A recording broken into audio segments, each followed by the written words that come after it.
أعوذ بالله من الشيطان الرجيم. سورة الملك مكية. بسم الله الرحمن الرحيم.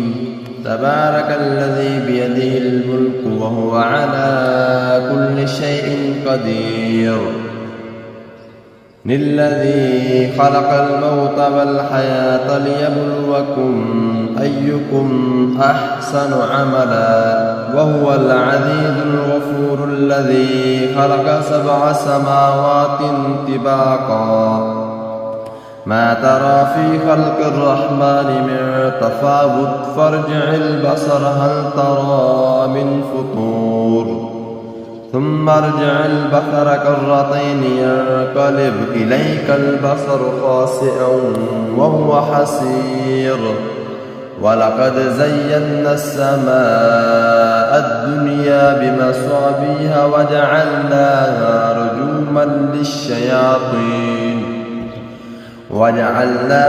رجوما للشياطين وأعتدنا لهم عذاب السعير وللذين كفروا بربهم عذاب جهنم وبئس المصير.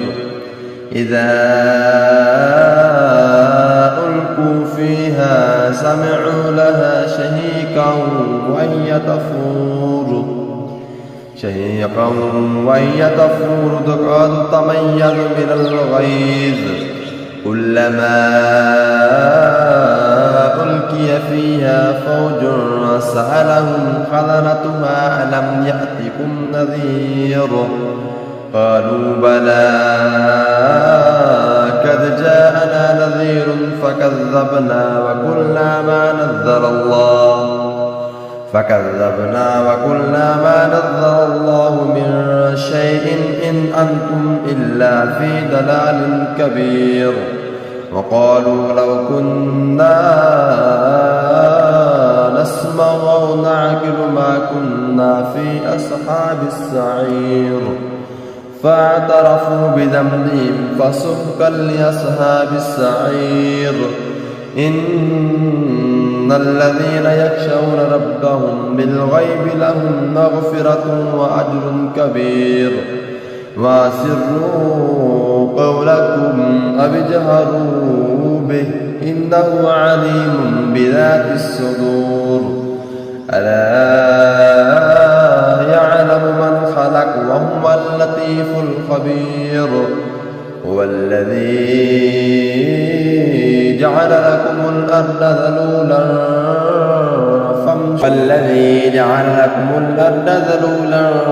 فامشوا في مناكبها وكلوا من رزقه وإليه النشور.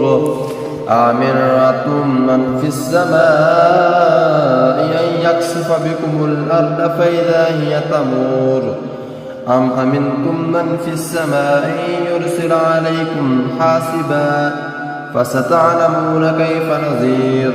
ولقد كذب الذين من قبلهم فكيف كان نكير.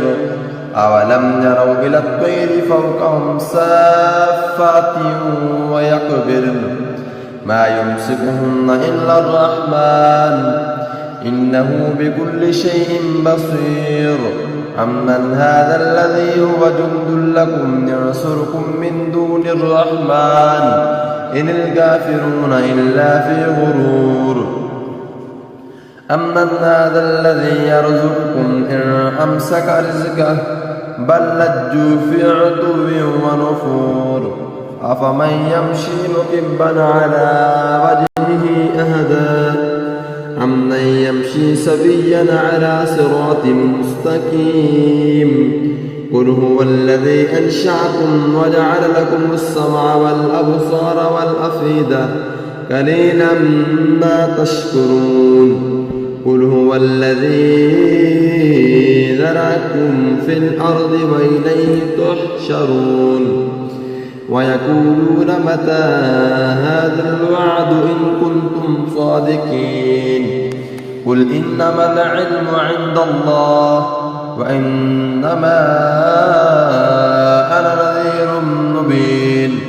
فلما رأوا زلفة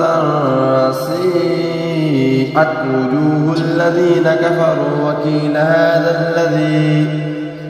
وقيل هذا الذي كنتم به تدعون قل أرأيتم إن أهلكني الله ومن معي أو رحمنا فمن يجير الكافرين من عذاب أليم قل هو الرحمن وآمنا به وعليه توكلنا فستعلمون من هو في ضلال مبين قل أرأيتم إن أصبح ماؤكم غورا فمن يأتيكم بماء معين